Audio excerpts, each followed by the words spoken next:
a sentença e seus elementos, principalmente a fundamentação, que está no inciso 2 do artigo 489 do Código de Processo Civil.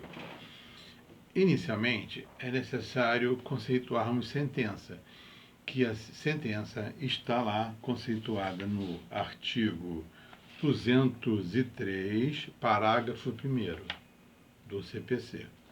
Sentença é o pronunciamento por meio do qual o juiz, com fundamento nos artigos 485 e 487, põe fim à fase cognitiva do procedimento comum, bem como extingue a execução. Nesse ponto, extinguir a execução, há uma discussão na doutrina que seria sentença ou não. Fase de conhecimento de todo processo ou procedimento que põe fim. Vários atos são praticados pelo juiz ou pelo juízo. Um deles é a sentença que põe termo, põe fim a uma determinada fase. É claro que, passando a fase de conhecimento, nós passamos para uma outra fase, sendo necessária, que é o cumprimento daquela sentença, daquele julgado. Tudo bem? Então, o próprio legislador fala no parágrafo 1º do artigo 203, que, ressalvadas as disposições expressas dos procedimentos especiais, né, o legislador passa a conceituar a sentença. Repito, é o pronunciamento por meio do qual o juiz, com fundamento nos artigos 485 e 487, põe fim à fase cognitiva do processo ou procedimento de conhecimento. Vocês sabem que inicia-se uma outra fase, que, entre aspas, né? Porque há entendimentos que fase seria o grau de jurisdição, seria primeiro grau, a sentença, né? Alguns falam primeira instância, na minha opinião, mais correto seria o primeiro grau, né? Ou, entre aspas, fase de conhecimento, e a outra fase que seria o processo, ou, no caso, o cumprimento da sentença, se for necessário. Todos sabem que o processo, o procedimento, nas palavras do mestre Barbosa Moreira, o processo ou procedimento ele deve ser sempre útil e necessário. O juízo ou juiz pode receber aquela petição inaugural, petição inicial, e extinguir aquele processo. Não foi necessário, pelo convencimento do juízo, não entendeu necessário que ultrapassasse, que o procedimento prosseguisse. Ele não seria útil nem necessário, é claro, no caso concreto. Mesmo assim, o juiz ou o juízo deva, sob pena de nulidade absoluta, de fundamentar aquela decisão. Vocês sabem que, lá, na regra do artigo 93 da Constituição da República, que é um direito fundamental, todas as decisões elas devam ser todas fundamentadas, né, de forma adequada, principalmente adequada, e esses fundamentos estão, vamos dizer assim, nessas regras ou até princípios condicionais do Código de Processo Civil, que o legislador de 2015, resolveu colocar especificamente, positivamente, na regra do artigo 489 do CPC. Os elementos da sentença, como vocês sabem, estão lá no inciso 1, 2 e 3 do artigo 489 do CPC. A princípio, não vou falar aqui sobre a questão do relatório. Vou me ater à fundamentação, que a fundamentação vocês sabem que a fundamentação ela é imprescindível, repito, porque é um direito fundamental. Tá? Então, nesse sentido, os fundamentos, no inciso 2, em que o juiz analisará as questões de fato e de direito. Tá? Isso consta dos elementos essenciais da sentença. Tá? É claro que vocês sabem que nós temos no inciso 1 relatório, não é isso? Temos relatório, né, que conterá o nome das partes, a identificação do caso e com o resumo do pedido, né, e da contestação e o registro das principais ocorrências ocorridas no processo. É necessário, sob também pena de nulidade, porque, como disse, é um direito fundamental garantido com a Constituição da República. Né? Todas as decisões devem ser fundamentadas. Há uma regra, aliás, falando aqui em síntese do relatório, o relatório ele é dispensável pela regra do artigo 38, né, da Lei Especial 9.099 de 95, que o legislador optou por não, a questão do acesso à justiça, celeridade, no juizado especial civil, né, da Lei 9.099, optou por não entender, não ser obrigatório o relatório da sentença. Vocês sabem que hoje, no juizado especial civil, há um projeto de sentença, né, que é proferido pelo juiz leigo, denominado leigo, que o juiz togado, né, o juízo, no caso, o juízo, né, de direito, togado irá homologar ou não aquela sentença. Só que a sentença é necessário ser assinada pelo juiz, ainda que for digitalmente ou eletronicamente. Correto?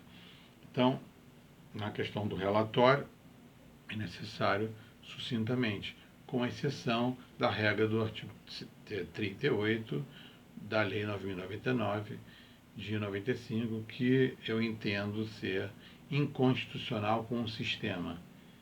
Inconstitucional, né, porque há um princípio constitucional das decisões devam ser fundamentadas, até porque o dispositivo é justamente para propiciar as partes, né, os envolvidos, né, os atores do processo, verificar se como o direito, né, está sendo, né, verificado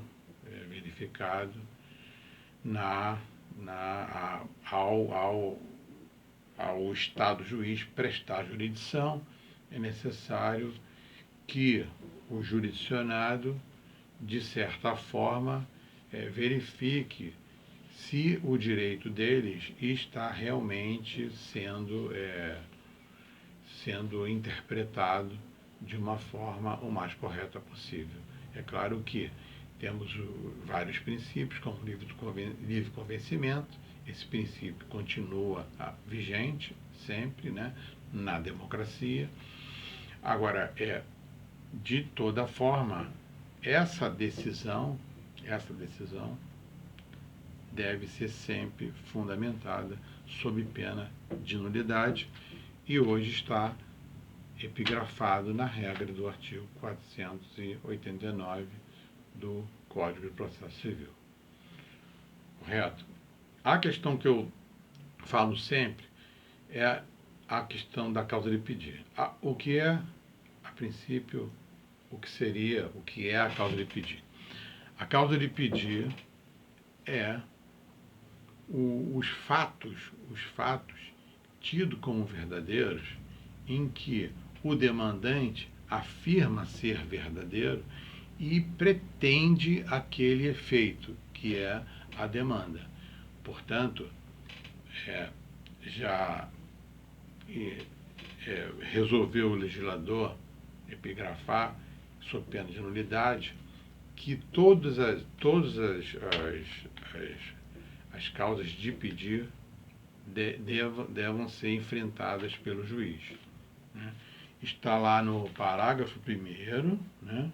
Parágrafo 1º, e inciso 5 do artigo 489 do CPC, que peço aqui para ler, favor aqui para ler, para melhor entendimento. Inciso 4. São elementos essenciais da sentença, né? Parágrafo 1º, né? Aqui. Elementos essenciais da sentença, inciso 1, 2 e 3, né? O relatório, fundamento dispositivo. Agora, na questão da causa de pedir, ela está no inciso 5, parágrafo 1º do artigo 489 do CPC, que diz: não enfrentar todos os argumentos deduzidos no processo capazes de, em tese, infirmar a conclusão adotada pelo julgador. Isso é a causa de pedir, né? A causa de pedir. Todos os argumentos naquela petição inicial que o demandante afirma serem verdadeiros, aqueles fatos, né, por fato jurídico, né, que trouxe consequência para o mundo jurídico, é claro, e o demandante, né, pelo direito constitucional subjetivo de demanda, né, na verdade é um poder de demandar, ele pretende que o Estado juiz aprecie o conteúdo, aprecie o mérito, o conteúdo ali daquele conflito de interesses naquela situação material. Portanto, repito, todos os argumentos, toda a causa de pedir que está na petição inicial, ela deve ser enfrentada e fundamentada pelo juiz, sob pena de nulidade. Correto? Então, no elemento da sentença, temos lá a fundamentação, né? E em que o juiz, né, que é o fundamento, em que o juiz analisará as questões de fato e de direito. Quer dizer, o fato articulado pelo demandante. A questão de direito é do direito, né? O do direito, né? Dai-me os fatos que eu lhe darei o direito. Então, os fatos articulados são os argumentos, por isso a importância do advogado de argumentar, de identificar a causa de pedir na petição inicial o mais correto possível.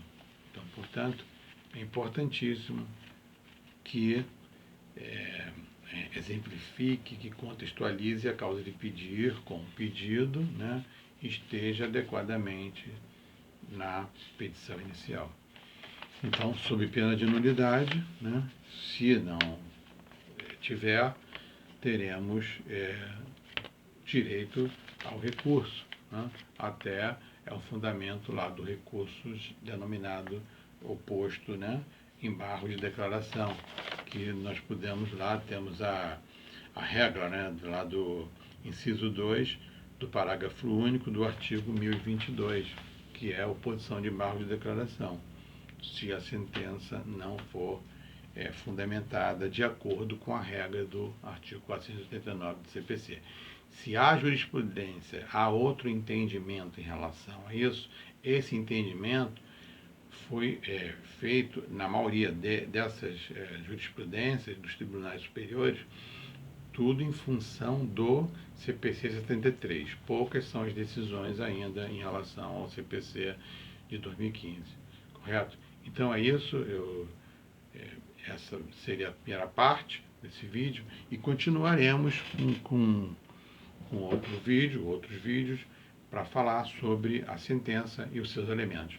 Muito obrigado e um grande abraço. Sigam o canal aqui, se inscrevam e dê a sua curtida, tá? Muito obrigado e compartilhe também e comentem. Muito obrigado, um grande abraço.